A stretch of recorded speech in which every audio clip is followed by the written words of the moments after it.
Evening dear friends, आज मैं आप लोगों के लिए बहुत महत्वपूर्ण वीडियो लेकर आया हूं दोस्तों। संविदा शिक्षक जो अभ्यर्थी हैं, जो वेट कर रहे हैं नियुक्ति का, उन स्टूडेंट्स के लिए आज का वीडियो बहुत ही महत्वपूर्ण है, तो वीडियो को लास्ट तक ज़रूर देखें आप।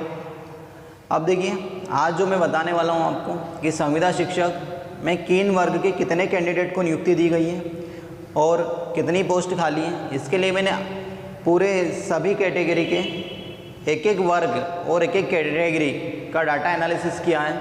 उसके बाद मैंने आपके लिए ये वीडियो बनाया जिससे आप लोगों को ज़्यादातर डाउट क्लियर हो जाएंगे, ताकि जो भी आपके ऊपर प्रेशर है, मानसिक दबाव है, वो कम हो जाएगा दोस्तों। और इसके बाद आपको मैं ये भी बताने वाला हूँ कि सेकंड लिस्ट कब तक जारी होने वाली है और क्या संभावना है, और उसमें कितने नंबर तक वाले जो वेटिंग में कैंडिडेट है उनके नाम आने की बराबर 101% संभावना है दोस्तों। तो वीडियो को आप लोगों को लास्ट तक देखना है, और चैनल पर नए हो तो चैनल को सब्सक्राइब ज़रूर करें और वीडियो को ज़्यादा से ज़्यादा शेयर करें। अब देखिए, सबसे पहले वर्ग 1 की बात कर लेते हैं, फिर वर्ग 2 की बात करेंगे। अब देखिए, वर्ग 1 में अभी जो कैंडिडेट को अपॉइंटमेंट मिला है दोस्तों, वो कैंडिडेट है आपके 8,342 कैंडिडेट को अपॉइंटमेंट मिला है। ठीक है, इतने कैंडिडेट को नियुक्तियाँ दी गई है। अब देखिए, इसमें अगर हम बात करें तो भैया सभी category ST SC OBC general, ठीक है, जितनी भी EWS जितनी भी कैटेगरी है, उसमें मैंने जो एनालिसिस किया है कि भैया SC के कैटेगरी को वर्ग के कितने कैंडिडेट को अपॉइंटमेंट मिला है। ठीक है, 4,343 पोस्ट में। OBC के कैंडिडेटों को कितना अपॉइंटमेंट मिला है, ठीक है, मतलब कितने OBC कैंडिडेटों का सिलेक्शन हुआ है। इसके बाद ST के कितने कैंडिडेट गए हैं और ST कैटेगरी में कितनी सीटें खाली हैं, जनरल कैटेगरी में कितने कैंडिडेटों को अपॉइंटमेंट मिला है, कितनी सीटें खाली हैं दोस्तों। तो देखिए, इसका जो एनालिसिस किया है मैंने सभी कैटेगरी वाइज, उससे ये निष्कर्ष निकाला मैंने कि भैया ये जो 4,343 पोस्ट हैं, इसमें 38%, ठीक है, क्या है, 38% कैंडिडेट का सिलेक्शन हुआ है किसी कैटेगरी में। और मैक्सिमम अगर हम देखें तो 42% कैटेगरी, मतलब जैसे एक जनरल कैटेगरी का उदाहरण दे रहा हूँ, ठीक है, कि जनरल कैटेगरी के मैक्सिमम कैंडिडेट कितने सिलेक्टेड हुए, तो भैया 42% सिलेक्टेड हुए हैं। ST के 38%, मतलब जो ये 8,343 पोस्ट है, इसमें किसी कैटेगरी के कितने कैंडिडेटों को अपॉइंटमेंट मिला। ठीक है, तो सब ओवरऑल निकालें हम तो भैया ये 40% से ज़्यादा नहीं जा रहा है। ठीक है, मतलब ये जो पोस्ट है ये कितनी है, 40% कैंडिडेटों को अभी अपॉइंटमेंट मिला है। ठीक है, संविदा शिक्षक वर्ग 1 में। अब इसके बाद बात कर लेते हैं कि पोस्ट कितनी खाली है भैया। तो सीधी सी बात है कि 12,000 के आसपास पोस्ट खाली है। टोटल पोस्ट कितनी थी आपकी, टोटल पोस्ट जो बताई गई थी वर्ग 1 की 20,000 के आसपास पोस्ट बताई गई थी कि 20,000 वर्ग 1 के संविदा शिक्षकों को अपॉइंटमेंट मिलेगा। ये लगभग है ना, एक थोड़ा बहुत कम ज़्यादा हो सकता है। ठीक है, अब देखिए यहाँ पर पोस्ट कितनी खाली है आपकी, 12,000 पोस्ट खाली है दोस्तों। अब देखिए, अब इसके बाद बात करते हैं कि वेटिंग वालों का नंबर आएगा या नहीं, या सेकंड लिस्ट जारी होगी नहीं दोस्तों। तो दोस्तों सेकंड लिस्ट 101% जारी होगी। कितने प्रतिशत, 101% आपकी सेकंड लिस्ट जारी होगी दोस्तों। सेकंड लिस्ट तो जारी होगी, प्लस इसके साथ थर्ड लिस्ट भी जारी होगी।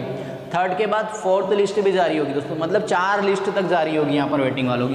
कितनी लिस्ट जारी होने वाली है वेटिंग वालों की, 4 लिस्ट जारी होगी। ठीक है, एक तो जारी हो चुकी है, 3 लिस्ट और जारी होगी। अब ये कब कब जारी होगी और क्यों जारी होगी उस समय, इसका भी पूरा कारण बताने वाला हूँ। तो वीडियो को लाइक ज़रूर करें, शेयर ज़रूर करें, और चैनल पर नए हो तो चैनल को सब्सक्राइब ज़रूर करें दोस्तों। अब देखिए, आगे बढ़ते हैं। ये तो हो गया। अब भैया जो सिलेक्शन हुआ था, अभी जो अपॉइंटमेंट हुए हैं, इसमें जिन कैंडिडेटों को शामिल किया गया है भैया, तो वो कैंडिडेट केवल 8,000, मतलब 40% कैंडिडेटों का ही सिलेक्शन क्यों हुआ, इस पर बात कर लेते हैं सबसे पहले। तो देखिए, जो मेरिट लिस्ट जारी की गई है उसमें 40% कैंडिडेटों को ही लिया है अभी, और जो बाकी के कैंडिडेट थे, अब देखिए यहाँ पर जो 60% का रेशो है, मतलब 60%, 60% सीटें खाली हैं। अब 60% सीटों में कौन कौन सी सीटें खाली हैं, 13% सीटें तो भैया होल्ड पर है। 13% सीटें किसकी होल्ड है, OBC रिजर्वेशन के कारण ये होल्ड की गई है। अब ये OBC रिजर्वेशन का जो भी डिसीजन आएगा हाईकोर्ट में, इसके लिए 25 तारीख दी गई है, 25 अक्टूबर, जो भी सुनवाई होगी और जो भी डिसीजन आएगा उसके अकॉर्डिंग आगे की सीट फुलफिल की जाएगी। तो अभी ये 13% सीटों पर हम बात नहीं करते हैं, जो बची हुई सीटें उन पर बात कर लेते हैं। तो भैया 13% और घटा देंगे तो कितना हो जाएगा आपका सीट क्राइटेरिया, ये मान के चले हम 13% घटाएंगे हम, तो ये हो गया आपका 47% सीट। अभी मतलब प्रेजेंट में 47% सीटें खाली हैं। अब देखिए जो पहली बार मेरिट जारी हुआ तो मतलब उस समय जो मेरिट जारी किया गया दोस्तों, उस समय जितने भी स्टूडेंट की काउंसलिंग हुई थी उसमें ये मान लें आप, ये 13% अलग रख देते हैं हम, ठीक है, मतलब 83% कैंडिडेट जो थे उसमें से केवल 40% कैंडिडेट ही डॉक्यूमेंट हो जितने भी उनके पैरामीटर थे उसको फुलफिल किया। मतलब जो बाकी बचे कैंडिडेट थे कितने, वो सब क्या हो गए, 43% कैंडिडेट बाहर हो गए। क्यों बाहर हो गए? अब देखिए इसके बाहर होने के कई कारण हैं। कुछ डबल डिग्री वाले, ठीक है, क्या है कि इन्होंने 2-2 डिग्री एक साथ में कर ली है, ठीक है। कुछ ने क्या करा भैया, अलाइड सब्जेक्ट वाले हैं उन्हें भी बाहर कर दिया गया है। तो मतलब 47% कैंडिडेट की सीट खाली है। तो सीधी सी बात है कि जो नई मेरिट जारी होगी, जो नई मेरिट होगी वर्ग 1 के लिए, उसमें 47% कैंडिडेटों को अपॉइंटमेंट मिलेगा, ठीक है। अब इसके अलावा आप जिस भी सब्जेक्ट से हो, हिस्ट्री, ज्योग्राफी, पॉलिटिक्स, कोई सा भी सब्जेक्ट हो आपका, तो आप ये मान के चले कि आपके सब्जेक्ट में प्रेजेंट में कितनी सीटें खाली है, 47%। 13% मैंने ओबीसी का होल्ड रखा है अभी, ठीक है, उस पर मैंने कोई बात नहीं की है कि इसका क्या होगा, ठीक है। तो 47% जो सीटें हैं वो खाली हैं। तो सीधी सी बात है कि भैया अगर आपके सब्जेक्ट में, एक छोटा सा उदाहरण दे रहा हूँ कि 100 सीटें थी, कितनी सीटें थी, 100 सीटें थी, 100 सीटें थी, तो अब इसमें से कितनी सीटें फुलफिल हो गई हैं, 40% सीटें फुलफिल हो गई या 42%। 42% से ज़्यादा सीटें किसी भी सब्जेक्ट में फुलफिल नहीं हुई है, ठीक है। मतलब किसी सब्जेक्ट में 40% सीटों पर कैंडिडेट आए तो किसी पर 38% सीटों पर भी आए हैं, ठीक है। मैंने रिसर्च किया है सभी रिजल्ट का, तो मैक्सिमम क्या हो गया आपका 42%, मतलब ओवरऑल निकालेंगे हम तो 40% कैंडिडेट को अपॉइंटमेंट मिला। अब जो बची सीटें आपकी 47% दोस्तों, तो सीधी सी बात है कि 47% जो 47 कैंडिडेट होंगे वो कहाँ से आएंगे, तो वेटिंग वालों को उठाना ही पड़ेगा कहीं से भी। अब वेटिंग वालों को उठाएंगे तो भैया वेटिंग वालों में भी किन किन लोगों का नंबर आ जाएगा। सीधी सी बात है कि यहाँ पे जब उन्होंने मेरिट जारी की, मतलब यहाँ पर जो सत्यापन हुआ 100% उन्होंने क्या करवाया, जो मेरिट में आए थे उन लोगों का डॉक्यूमेंट वेरिफिकेशन हो गया। अब इसमें 13% ओबीसी वाले जो होल्ड है उसको तो हटा दिया हमने, तो मतलब 83% जो कैंडिडेट थे जिनका जो मेरिट में था उनका डॉक्यूमेंट वेरिफिकेशन हो गया दोस्तों 83%। अब 83% से 47% कैंडिडेट बाहर हो गए, ठीक है। तो भैया जो आपकी 47% सीटें खाली रह गई है अभी, तो ये मान के चले कि जो अगली जो मेरिट जारी होगी उसमें डॉक्यूमेंट वेरिफिकेशन कितना % होगा, 80% कैंडिडेट का डॉक्यूमेंट वेरिफिकेशन करवाएंगे, तब जाके 47% सीटें हम भर पाएंगे। सीधी सी बात है, क्योंकि इतने डॉक्यूमेंट में वेरिफिकेशन में बाहर हो गए कैंडिडेट। कहीं अलाइड सब्जेक्ट वाले थे, कहीं डबल डिग्री वाले थे, कुछ के डॉक्यूमेंट गलत थे, जिसके कारण तो मतलब अब जो होगा उसमें कितने % कैंडिडेटों का होगा डॉक्यूमेंट वेरिफिकेशन, जो सेकंड बार होगा, ये मान के चले 80% कैंडिडेटों का डॉक्यूमेंट वेरिफिकेशन होगा। अब देखिए यहाँ पर वेटिंग वालों का डॉक्यूमेंट वेरिफिकेशन हो गया है, जो वेटिंग वाले कैंडिडेट थे उन कैंडिडेट का डॉक्यूमेंट वेरिफिकेशन कर दिया गया। तो वेटिंग वाले कैंडिडेट कितने थे भैया, पोस्ट के हिसाब से सभी सब्जेक्ट में अलग अलग हुआ। तो अब यहाँ पर वेटिंग वालों की क्या संभावना है दोस्तों, वेटिंग वालों का जिन जिनका डॉक्यूमेंट वेरिफिकेशन हो चुका है दोस्तों, उनका 101% वेटिंग पूरा क्लियर हो जाएगा। जो 101% बता रहा हूँ दोस्तों मैं, वेटिंग वाले कैंडिडेट हैं उनका वेटिंग 101% क्लियर हो जाएगा। और जिन स्टूडेंट्स के डॉक्यूमेंट वेरिफिकेशन नहीं हुए हैं अभी तक, उनके भी डॉक्यूमेंट वेरिफिकेशन करवाना पड़ेंगे, क्योंकि पोस्ट कितनी है आपके पास, 20,000 पोस्ट हैं, जिसमें से केवल 12,000 पोस्ट खाली है। अभी केवल 8,000 पोस्टों पर ही वेरिफिकेशन हुआ है, मतलब 8,000 पोस्टों पर ही वर्ग 1 में वेरिफिकेशन हुआ है, मतलब अपॉइंटमेंट मिला है, सॉरी, मतलब 8,000 कैंडिडेटों को ये अपॉइंटमेंट दिया गया दोस्तों, मतलब बहुत ज़्यादा पोस्ट खाली है। तो भैया ये मान के चले कि जिनका वेटिंग वालों का वेरिफिकेशन हो गया है उनको तो अपॉइंटमेंट मिल जाएगा, तो सेकेंड लिस्ट आएगी। अब सेकेंड लिस्ट के बाद भी कई पोस्ट खाली रहना है, 101% मेरी गारंटी है। तो इसके लिए थर्ड राउंड होगा और फोर्थ राउंड भी होगा दोस्तों, ये लिख के रख लो आप। अब भैया थर्ड राउंड और फोर्थ राउंड कब तक होगा, इस पर भी बात कर लेते हैं, या सेकेंड राउंड कब तक होगा। तो देखिए सेकेंड राउंड होने के क्या क्या चांसेस हैं। तो सेकेंड राउंड जो होने का चांसेस है, सबसे पहली बात तो ये कि 25 तारीख को हाई कोर्ट में डिसीजन है ओबीसी रिजर्वेशन के ऊपर, ठीक है।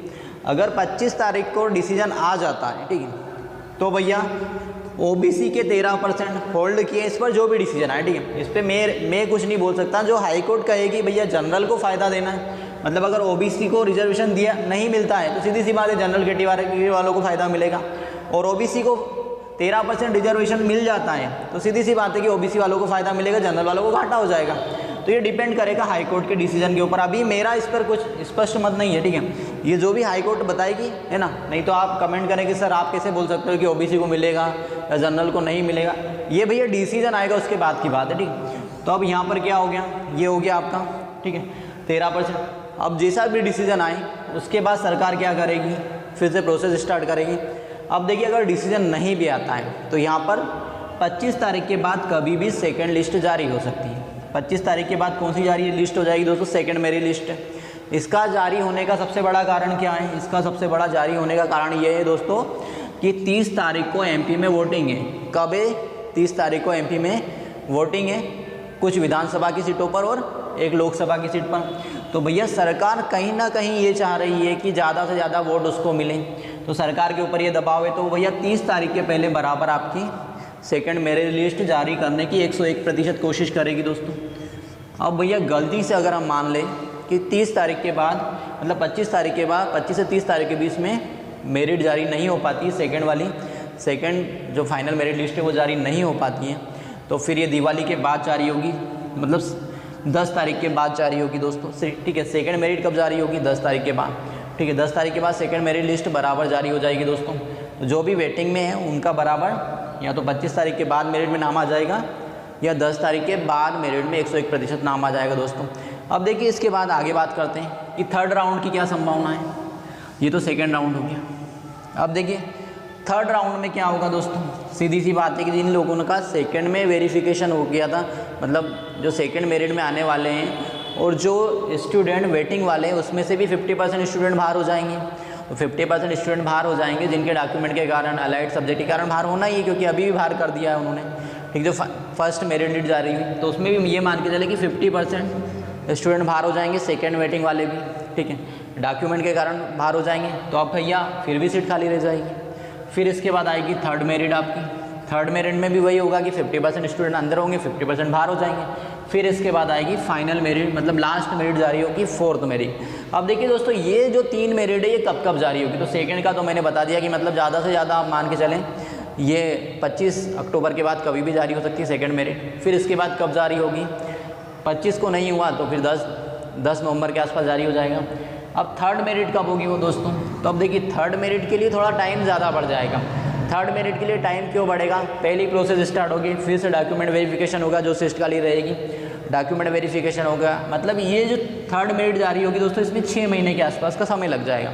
फिर इसके बाद जो फोर्थ मेरिट जारी होगी इसके अंदर फिर 6 महीने का समय लगेगा दोस्तों।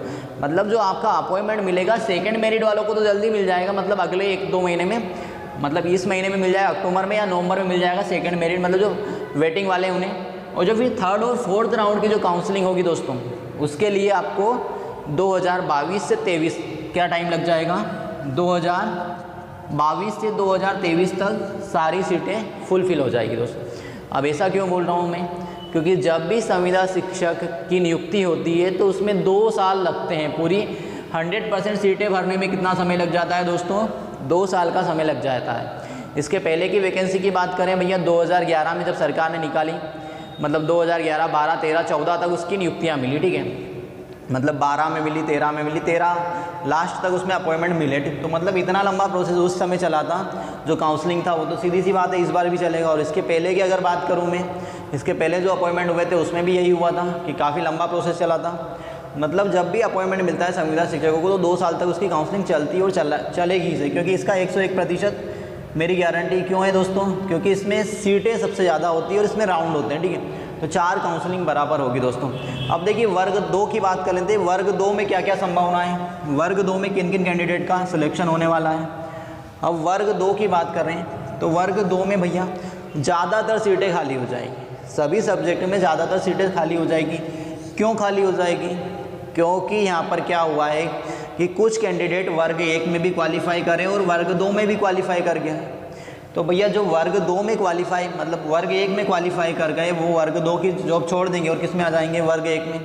वर्ग 1 में उन कैंडिडेट्स का सिलेक्शन हो जाएगा तो सीधी सी बात है वर्ग 2 की पोस्ट खाली हो जाएगी। वर्ग 2 की जब पोस्ट खाली हो जाएगी तो ज़्यादातर कैंडिडेट को वर्ग 2 में भी अपॉइंटमेंट मिल जाएगा। और वर्ग 2 में अभी केवल 3700 कैंडिडेट को ये अपॉइंटमेंट मिला है, मतलब 37% लोगों को ये अपॉइंटमेंट मिला है। तो सीधी सी बात है कि वर्ग 2 में तो अभी बहुत ज़्यादा पोस्ट खाली है। तो वर्ग 2 का तो बहुत ज़्यादा मेरिट गिरेगा दोस्तों, ठीक है। ये मान के चलें कि डबल से डबल के आसपास, मतलब जिस सब्जेक्ट में, जैसे मान लीजिए कि सब्जेक्ट में 100 पोस्ट है, कितनी पोस्ट है 100 पोस्ट है, तो उसका वेटिंग ये मान के चलें कि 200 तक गिर जाएगा, ठीक है। मतलब डबल वेटिंग गिर जाएगा। क्यों गिर जाएगा? क्योंकि इसमें कई स्टूडेंट डॉक्यूमेंट वेरिफिकेशन में भी बाहर हो जाएंगे और कहीं वर्ग 1 में आ जाएंगे, जिसके कारण वर्ग 2 का तो डबल वेटिंग गिरेगा। मतलब 100 पोस्ट है तो 300 तक का वेटिंग क्लियर हो जाएगा दोस्तों, ये मेरी गारंटी है, ठीक है दोस्तों। अब देखिए कुछ स्टूडेंट के डाउट है कि सर हमारा सिलेक्शन होगा या नहीं, हमारा वेटिंग इतना है तो हमारा सिलेक्शन होगा या नहीं, हमारे सिलेक्शन की क्या संभावना है दोस्तों। तो देखिए भैया, जिन स्टूडेंट का वेटिंग है उनका वेटिंग तो बराबर क्लियर होगा। अब देखिए किसी स्टूडेंट को अपनी वेटिंग निकालना है कि भैया उसका सिलेक्शन हो रहा है या नहीं हो रहा है, तो इसके लिए क्या करें, वो जिस भी कैटेगरी में है तो 40% अपॉइंटमेंट मिला है अभी, ठीक है। तो इससे कितनी पोस्ट बचेगी, उस कैटेगरी में कितने पद हैं उसके हिसाब से वो गुना भाग कर लें। अब जैसे किसी कैटेगरी में कोई 100 पद है, ठीक, कितने पद हैं, एक स्पेशल कोई उदाहरण दे रहा हूँ मैं, ठीक, एग्जांपल है कि एक कोई सी भी कैटेगरी हो गई जिसके अंदर 100 पद हैं, तो 100 में से 40 लोगों का सिलेक्शन हुआ है। अब भैया यहाँ पर मेरिट जो बनाया था वो किसके लिए बनाया था, 100 लोगों का ही वेरिफिकेशन हुआ होगा, सीधी सी बात है, और बाकी वेटिंग वालों का वेरिफिकेशन हुआ होगा। तो अब इसमें से 40% लोग ही एलिजिबल बने, तो सीधी सी बात है भैया कि 100 पोस्ट के लिए 100 लोगों का फाइनल मेरिट जारी हुआ, इसमें से केवल 40 लोग ही एलिजिबल है कि भैया उनका सिलेक्शन हो जाए। तो सीधी सी बात है कि जो 60% सीटें बची है भैया, तो यहाँ पर 250 लोगों का आपको मेरिट, मतलब वेटिंग वालों का क्लियर करवाना होगा, तब जाकर सिलेक्शन होगा किसी भी कैटेगरी में, ठीक। तो आया समझ में, मतलब 2 गुना से ज़्यादा वेटिंग क्लियर होगा जिस सब्जेक्ट में जितनी पोस्ट है। जैसे किसी सब्जेक्ट में 100 पोस्ट है तो उसमें 250 से 300 तक वेटिंग क्लियर हो जाएगा दोस्तों, ठीक। ये बराबर संभावना है, ठीक है, क्योंकि अभी केवल 40% कैंडिडेट ही उसके लिए एलिजिबल हुए, तो बाकी जो कैंडिडेट है उनका वेटिंग वालों का बराबर वेटिंग क्लियर हो जाएगा, आप टेंशन ना लें, ठीक है। और वीडियो को ज़्यादा से ज़्यादा शेयर जरूर करें, और चैनल पर नए हो तो चैनल को सब्सक्राइब जरूर करें दोस्तों, और वीडियो को लाइक ज़रूर करें, और अगर कोई भी डाउट हो तो आपको कमेंट ज़रूर करें। Thank you.